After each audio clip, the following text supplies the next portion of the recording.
गुटों में बटी हुई है कांग्रेस वही भी। हाँ, शैलजा ग्रुप है तो एक हुड्डा ग्रुप है, आपस में ही नहीं बनती इनकी तो। हम ये रखे ये चीज है जो हम यही रहेंगे नहीं कोई पीडब्ल्यूडी रेस्ट हाउस में भी एक बार देखा गया था कि चश्मे तक टूट गए थे, इतनी ज्यादा मतलब लड़ाई हो गई थी आपस में। टाके से लेके सुई तक सारी टेक्नोलॉजी उसकी है, हवाई जहाज उनके हैं, कंप्यूटर उनके है, इन्होंने फीते काटे हैं। और मेरे को आप बैठे एक भी बता दो मोदी साहब ने यूनिवर्सिटी कोई बनाई हो? सर हरियाणा के अंदर तो कांग्रेस का अभी तक जो है संगठन बन के तैयार नहीं हुआ है। हमारे पास बब्बर शेर है जी लड़ने के लिए। स्मार्ट सिटी तो नहीं बन सका है, क्राइम सिटी तो बन ही गया था। नमस्कार, मैं शबनम और आप देख रहे हैं चुनावी मुद्दा। देश के अंदर चुनावी माहौल है, ऐसे में सभी पार्टियों के अंदर जो है उथल पुथल चल रही है। भाजपा के नेता जो है कांग्रेस में शामिल हो रहे हैं और कांग्रेस के नेता जो है भाजपा में शामिल हो रहे हैं। तो ऐसे में कांग्रेस के सीनियर लीडर हमारे साथ मौजूद है, मंजीत सिंह महेंद्र, उनसे बातचीत करेंगे। नमस्कार सर। नमस्कार जी, आपको, आपके चैनल देखने वालों सबको नमस्कार। सर आपको तो खुश होना चाहिए जो है करनाल अब सीएम सिटी नहीं रहा और हरियाणा के जो मुख्यमंत्री थे मनोहर लाल खट्टर वो खुद ही इस्तीफा देकर यहाँ से चले गए। चलो मैं तो नहीं कहता भी उनको इस्तीफा देना चाहिए, चलो जो पड़ा है उनका टाइम पीरियड 5-6 महीने का, ये तो बीच में छोड़ के चले गए। उनका था मुद्दा स्मार्ट सिटी बना देगा, स्मार्ट सिटी तो नहीं बन सका है, क्राइम सिटी तो बन ही गया था। तो आपको पता ही है भाई, आने वाला जो समय है ये 5-4 महीने पड़े हैं अब इसके विधानसभा के, और ये 2 महीने पड़े हैं लोकसभा के। तो यदि पापरे 5-7 महीने पूरे कर देते तो अच्छा था, मगर ये अपना देखते हैं ना लोगों का, मतलब अब बीच में ही इस्तीफा देके जाना तो मैं नहीं ठीक समझता भी। ये चलो मैदान छोड़ के भाग के चले गए, मैं तो ये कहूँगा। सर देखा जाता है जब जब राहुल गांधी जी ने यात्राएं चलाई, भारत जोड़ो यात्रा चलाई, भारत जोड़ो न्याय यात्रा चलाई, तो पार्टी के नेता ही जो है पार्टी को छोड़ते हुए नजर आए। कोई नहीं छोड़ा जी पार्टी को, नेता कौन से छोड़े बताओ मेरे को आप। नेता तो कोई नहीं छोड़ा, कांग्रेस पार्टी की बात कर रहे हो आप? कोई नहीं छोड़ा पार्टी, किस नेता छोड़ा बताओ? अभी हाल ही में जिलेराम शर्मा जी भी भाजपा में शामिल हो गए हैं। चलो पता है क्या जी, हम तो नहीं मतलब कहते किसी ने छोड़ा है, बाकी चलो अपनी अपनी सोच है, अपनी विचारधारा है, क्या किसी का है। अब हमें ही देख लो, क्या हमें मतलब 28 साल हो गए, हमारी विचारधारा कांग्रेस से है, हमें कोई टिकट का लालच नहीं है, जैसे हाईकमान देश देता है हम उसके साथ है। टिकट के भी दावेदार है, हर पार्टी वर्कर जो होता है ना जी, वर्किंग करता है, वर्किंग करके वो सोचता है मेरे को एक दिन मैं ऐसे प्लेटफॉर्म पे पहुंचूं, मेरे को टिकट मिले पार्टी से। यदि पार्टी जो कैंडिडेट अच्छा लगता है उसको देती है, यदि हमें भी देगी हम भी मांगेंगे, हम भी लड़ेंगे। यदि पार्टी हमारे को देती है टिकट तो हम लड़ेंगे, तो यदि नहीं देती, जिसको देती है हम उसके साथ है। बाकी मैडम अपनी विचारधारा हर बंदे के अपनी साथ है, मगर हम नहीं कहते कि कोई कोई अब जैसे अब इलेक्शन आ गए हैं, आपकी बात ठीक है, कोई जिधर की हवा होएगी कोई उधर जाएगा, उधर का इधर आएगा। भाजपा में नए सीएम बने हैं नायब सिंह सैनी, उसको किस नजर से देखते चलो जी, हम तो पहले शुभकामनाएं देते हैं उनको, अब हम सीएम बने हैं तो बाकी ये है कि भी अब जवाब देना उनका औखा होगा। अब ये जो करनाल में जितना 4 साल 4.5 साल की रिपोर्ट है वो सारी उनके ऊपर डाल दी है।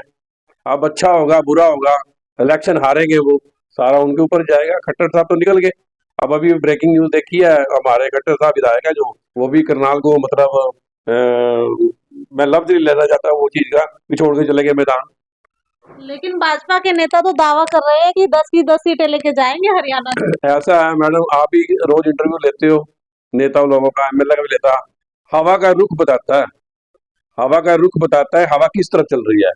यदि इतना था तो रहते मैदान में, लड़ने वाले हमारे शेर बैठे हैं, लड़ने वाले शेर बैठे हैं, कोई बात नहीं, जहाँ इतने निकला 5-6 महीने और निकाल देते थे आपने। हमारे पास बब्बर शेर है जी लड़ने के लिए, और लड़ेंगे, 5-10 की 10 सीटें जीतेंगी पूरे। तो अब हरियाणा में क्या रहने वाला है सर? हरियाणा बहुत बढ़िया रहेगा, बहुत अच्छा रहेगा, कांग्रेस पार्टी सीटें निकाल लेंगी। हमारे सोनिया जी, राहुल जी, अर्जुन मलके खड़के साहब जो देश देंगे, जिनको टिकट मिलेगी हम पूरे जोर से उनकी सपोर्ट करेंगे और निकाल लेंगे सीट। और इनके जो मुद्दे हैं, बेरोजगारी, भ्रष्टाचार, क्राइम, इसको उजागर करेंगे। अभी आपने सुप्रीम कोर्ट का आर्डर भी रखा है, जिस पार्टियों ने फंड दिया है उसका भी उजागर होने वाला है। कल का टाइम है, वो भी वेबसाइट भी हो जाएगा सारा। सर हरियाणा के अंदर तो कांग्रेस का अभी तक जो है संगठन बन के तैयार नहीं हुआ है। मैं आपकी बात मानता हूँ मैडम, संगठन तैयार नहीं, मगर संगठन से ज्यादा कार्यकर्ता ज्यादा है हमारे, हम अपने आप को कार्यकर्ता समझते हैं। मेरे को देखो ना मैडम, अब मैं अपने को एक कार्यकर्ता ही समझता हूँ। हमारे में बोलिए भी हमें उदा मिलेगा तो हम काम करेंगे, हमारे वर्ग हमारे जो कार्यकर्ता है उनमें जोश है।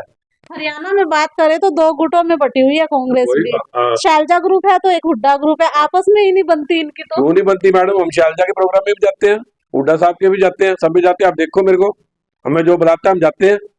तो वो अपनी मैडम, हमारे जो सीनियर लीडर है मैडम शैलजा जी अपनी मेहनत कर रहे हैं, हुड्डा साहब अपनी मेहनत कर रहे हैं, उदय बांझी कर रहे हैं, मैं अपनी कर रहा हूँ, जहाँ प्रचार कर रहा हूँ।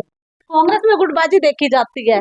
नहीं कोई पीडब्ल्यूडी रेस्ट हाउस में भी एक बार देखा गया था कि चश्मे तक टूट गए थे, इतनी ज्यादा मतलब लड़ाई हो गई थी आपस में। तो मैडम चलो किसी ने कोई छोटा मोटा बहुत बात बोल दी होगी, उसको ज्यादा बढ़ा चढ़ा के किसी ने कर दिया होगा, मैं इसकी नहीं कहता। बाकी हम ये देखें, ये चीज है जो हम यही रहेंगे, बाकी गुटबाजी का कोई नहीं है। हर बंदा काम कर रहा है, हर काम कर रहा है, हर यात्रा निकल रही है। राहुल जी निकाले, शैलजा ने निकाली, हुड्डा साहब निकाल रहे हैं, विपक्ष आपके समक्ष चल रहा है, हाथ से हाथ जोड़ो चल रहा है, घर घर कांग्रेस मेरा अभियान चल रहा है, राहुल जी का चल रहा है, सारे निकाल रहे हैं जी, आपने देखा होगा। हिमाचल में अभी चुनाव हुए हैं लोकसभा के, हिमाचल में तो कांग्रेस की सरकार थी, तब भी जो है भाजपा ने पछाड़ दिया कांग्रेस को वहां से। नहीं पता है क्या जी, मैं मतलब ये चीज तो नहीं मैं कह सकता मैडम पछाड़ दिया। तो ये तो कहीं ना कहीं समीकरण थोड़ा सा ऊपर नीचे हो जाता है इस चीज को। अब हम कह रहे 10 सीटें लेंगे, जोर लगाएंगे। आप हरियाणा की आपने मेरे से पूछा, 10 में से यदि हमारे को 8 भी आती, 9 भी आती, चलो एक आधी रुक जाती, मैं तो अपनी जोर 10 पे लगाऊंगा। तो हो सकता है कि वो एक सीट वो हो जो कोई पार्टी और ले जाए, ऐसी वो हिमाचल में है जो नहीं थी। चलो उसको हम मानते हैं, उस चीज को आप स्वीकार करते हैं, कोई बात नहीं। मोदी जी 400 पार का नारा दे रहे हैं और कह रहे हैं अगर कांग्रेस 40 पार भी हो जाए तो ये कांग्रेस के लिए बड़ी जीत होगी। मैडम जी आपको पता होगा, ये जब भाजपा लड़ी थी 75 पार कह रहे थे, ठीक है, और ये चाबी वाले कह रहे थे यमुना पार, फिर दोनों यार बन गए। ऐसे ही हमारे मोदी साहब कह रहे हैं। कोई मोदी साहब जी को कोई पूछने वाला भी होना जी, मैं आपको कहता हूँ कैसे ले जाएंगे टिकटें, कैसे ले जाएंगे ये बताओ तो। आप ही बताओ क्या सभी कैसे ले जाएंगे, रोजगार है नहीं, बेरोजगारी है, महंगाई है, ये 50-50 रुपए सिलेंडर कम कर दिया। हमारे कांग्रेस के राज में 450 का सिलेंडर था, मजा तब था, ये 400 का करते ना। फिर कहते हैं हम 400 के पार ले जाएंगे, 350 के पार ले जाएंगे। महंगाई आपके लिए है या जनता के लिए? जनता के लिए भी है। तो फिर सत्ता में कैसे आ जाती है सत्ता के बीजेपी? भी ये 90-96 करोड़ को जो इन्होंने बढ़ा दिया, रोटी दे के और चावल दे के गरीबी बना दिया। सरदार मनमोहन सिंह जी ने गरीबी से निकाला था करोड़ों लोगों को। आप गूगल देखो, सर्च करो, यूट्यूब देखो, सरदार मनमोहन सिंह जी ने कांग्रेस पार्टी के नेतृत्व में लोगों को गरीबों से निकाला था। इन्होंने क्या किया, मतलब गरीबी में ठोस दिया, भाई आप ऊपर हो ना, आप कमाई मत करो। इनका ये नारा, यदि ये नारा है तो मैं तो इसको सीन नहीं समझता मैडम। लोग भी कह रहे हैं महंगाई है, हर पास से जाते हैं महंगाई है, बेरोजगारी है। अब ये नहीं पता, आदमी घर से जाता है शाम को घर वापिस आके कहीं गोली में लग जाए, कहीं मार काट कर दे। आप ही देखो ना, अभी पत्रकार हो, आप भी बड़े बड़े नेताओं से, एमएलए से, मिनिस्टरों से इंटरव्यू लेते हो, दिन में क्या हालात हो रहे हैं।